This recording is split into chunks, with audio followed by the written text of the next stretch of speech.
Hey, morning guys, I'm Terrence. I should apologize, I guess, that on a lot of my videos,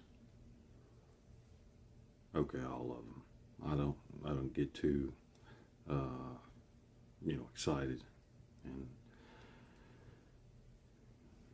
and what have you.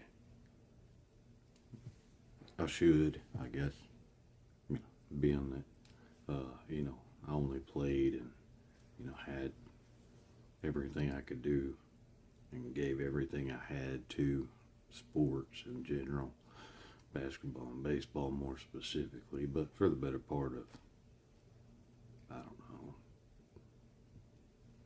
37 to 42 years.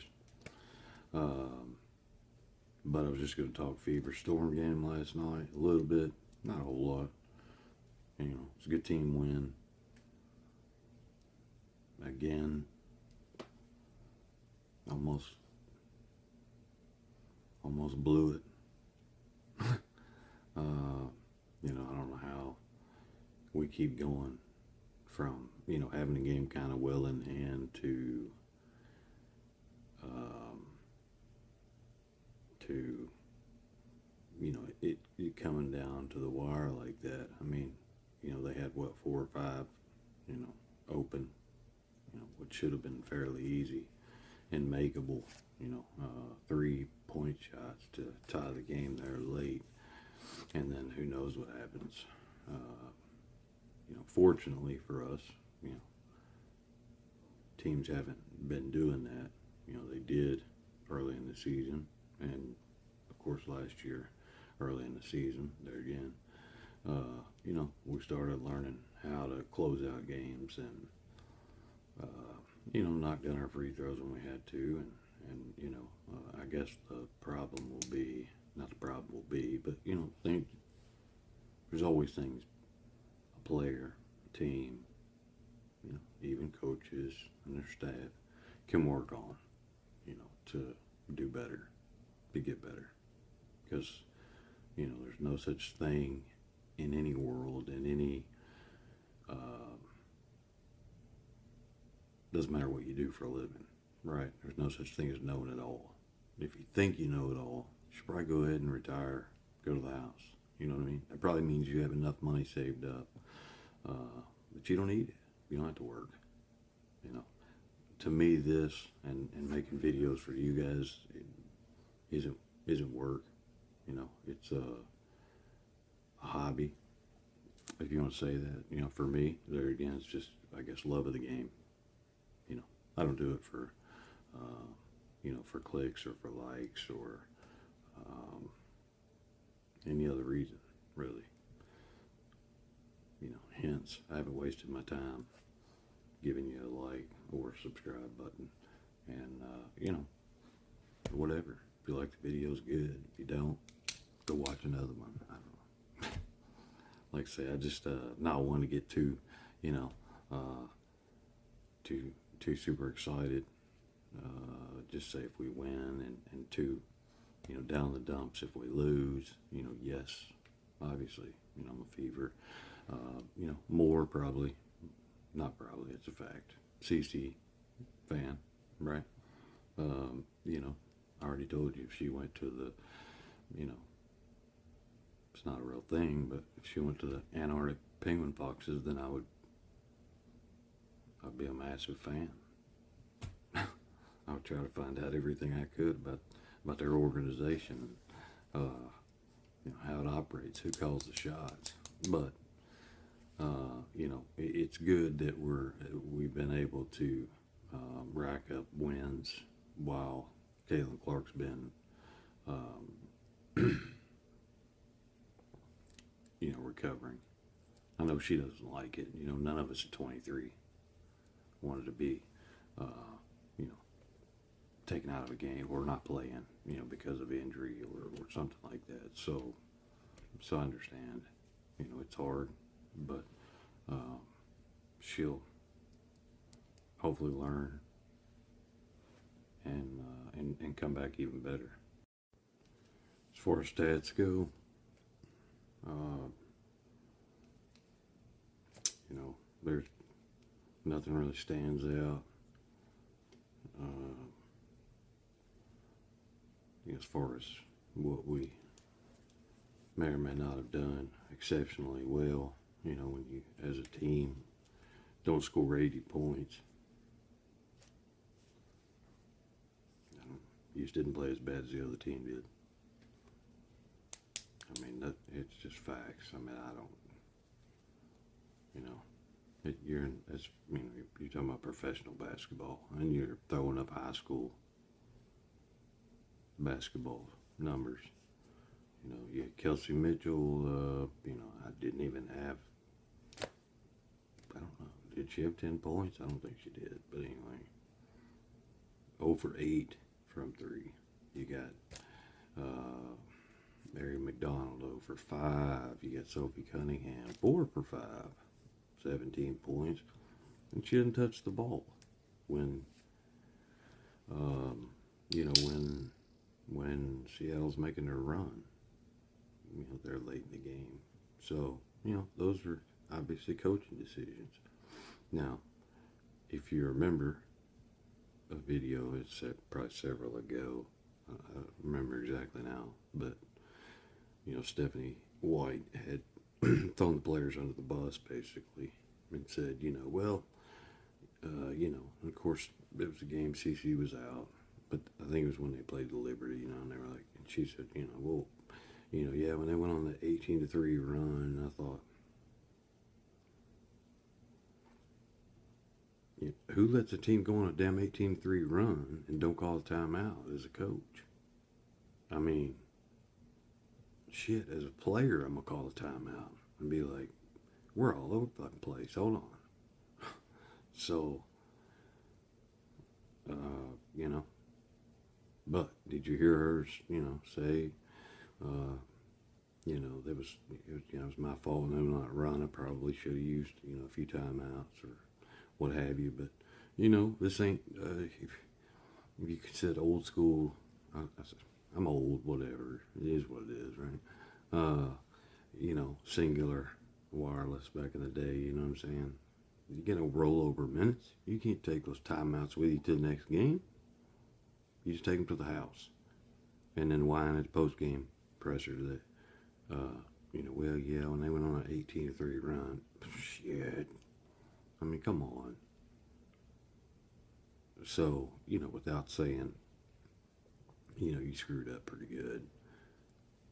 You just throw them under the bus, Yeah, when we, what are you playing now? It's like, what? No. You let them go on an 18-3 run. Coach, doesn't just work during practices. Yes, having coached also, women's college ball, I can say that, obviously coaching there are a lot of things, during the game. Before the, obviously, practices, leading up to it, and then after games, yada, yada, that you can do to give your team a better chance to win. And that's all that any coach can hope for, really, is that you've done everything that you can do. Yes, there's always more things you can do, or things you can do better or differently, to help them, because everybody's different too, right? Personalities, character, things like that. So some players, you may have to say some things 7, 8 times, and some of them get it. You say it, X amount of more times in a different way, and then the other half of the team gets what you're saying. So, then it's repetition from there. You can't, throw everything at them at once or they don't learn anything. And don't get me wrong, but when I say that, yes, it is professional basketball. But I promise you, NBA, WNBA, there's still shit they can learn. And so they do, regardless of how much they're making, they probably need to shut up and listen, because they are all still kids. I mean, I do apologize, guys. I guess I am kind of on a little rant this morning because, you know, we keep watching these things, right? And of course, I was joking yesterday when I said there's probably tens or hundreds of millions, you know, notably, you know, the Indiana Fever coaching staff, you know, was waiting for my scouting report, you know, and then, but I mean, if you think about it, inevitably at the end of the day, yes, that is what won them the game, right? Didn't have anything to do with Steph White or, you know, her staff or the players executing and stuff. It was my scouting report that got it done. I mean, that's just, it just is what it is. Like I say, it's just, you know, I don't, you know, I called it, you know, I do every time. You know, the only thing that I can never predict is that they're actually using my advice and then winning the game. When if I had just shut up and not said anything, they would have lost. So it's actually good though that I, you know. So then we got the win. Like I say, the more wins we can stack up, you know, the more we can rest CC. You know, like I say, she does. You know, she hates it. She drives her nuts, right? And credit to her for, you know, not saying anything and going to all the games and signing all the autographs, you know, that she does, and you know, spending the time with her organizations, foundation, and you know, things like that. You know, it's huge. You know, there's a lot of players who've been injured, didn't have shit to do with the game or whatever else, you know, and they're still, you know, yeah, finding a way to voice their opinions and say whatever it is they want to say, regardless if they had anything to do with the win or loss or, you know, whatever. But I mean, it's today's world, right? You know, in my day, there was no cell phones, there was no, you know, whatever. I'm trying to think. A coach probably had a chalkboard for a clipboard on the sideline. So, but you know, that said, we didn't, you know, there again, it's, you know, okay, you know, we did make some defensive stops, and when I say stops, it's, you know, it's really more about, you know, limiting the other team's second chance opportunities, you know, and we've been doing well at that. That's been really where, that's what we weren't doing when CC was, you know, healthy and, well, I say healthy and playing. We don't, any of us know if she's been healthy at all, you know, this season, since the, you know, preseason. I haven't missed a few games in the preseason. You know, now like even in the NFL, you know, Tom Brady, older, you know, when he got older, not playing all the preseason games, Peyton Manning, you know, you get that. I mean, that makes sense. But there again, you know, that's supposed to be a contact sport. Basketball is not. But apparently, WNBA's, you know, is also, you know, part of the NFL. Yeah, we're all just now figuring this out, right? None of us knew it before we started watching the W, because we were massive CC fans, and then we realized that they're not a spinoff of the NBA. They're a spinoff of a mix of the NBA and the NFL. I think they both have ownership in the WNBA. So, you know, you got the NFL over there saying, hey, you need to incorporate some more of our plays, you know, if we're going to own part of it too. So we need to see some sacks out there. We need to see some clotheslines and tripping and stuff. It's a joke, guys. It's a joke. They need to clean it up, so they need to do. Players know what they're doing. Like I say, they're going to do what the refs will allow them to get away with. So if they keep letting them get away with it, they're going to keep on doing it. That's just what every player is taught from when you were 3, 4 years old and you grabbed a basketball, right? Okay, now I've said this before too, right? Is so many people want to say, Steph White's motion offense. We need to be running a read react and et cetera, et cetera. Well, I'm not going to say anybody's not intelligent enough to figure it out. Google is your friend. Everybody says so. I'm sure they can look it up. What read react really is. It is a motion variety offense. So it's kind of dumb to say, we're running a motion offense and that doesn't really fit CC. Well, read reacts and motion offense also. Just, works different in the way that you call the plays, right? It's not every player reading the defense. No.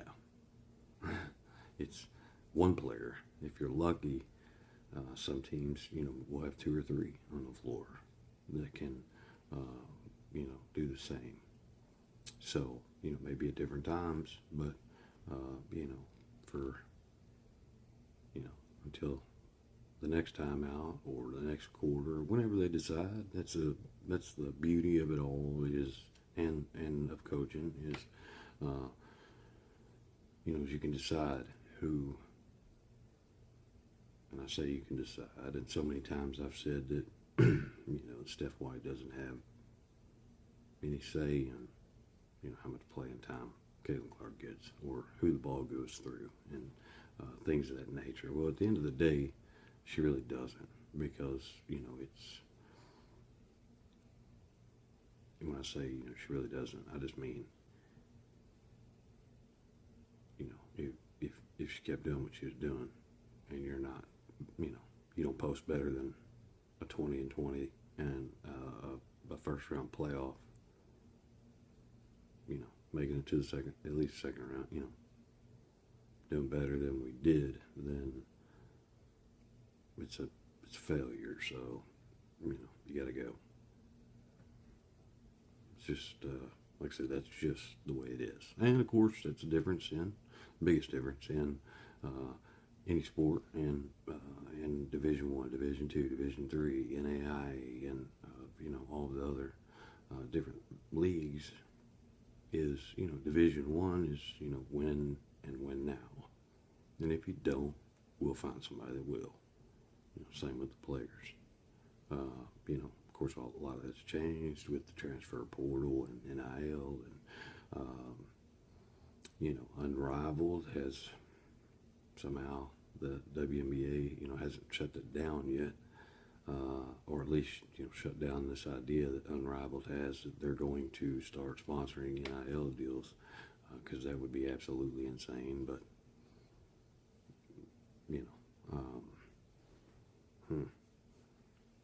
yeah, because you might get some players saying, let's play 3-on-3 and make a few mil a year. Why play for 10 games or whatever, 12 games, whatever it is. I don't know. I didn't watch any of it. Because I don't know how everybody else feels about it, but to me, when Caitlin Clark's not playing, it's boring. It's a boring ass basketball. And I would have been one of the first ones to say that, and because women's is what I coached, that they tended to be more fundamentally sound than the guys did, because the skill level, with the exception of your phenoms like Caitlin Clark, the skill level, the difference wasn't as significant as it is for the guys. It's night and day. So they might be able to use a skill set per se, or athletic ability, even, and not tend to continue to work on mastering the fundamentals, right? A lot of people might think that a layup is the most fundamental shot in basketball. Well, guess what? It's not. Free throw. If you didn't learn anything from any of my videos, I guess maybe you just did. Thank you guys for watching. Sorry for rant. Have a great Monday.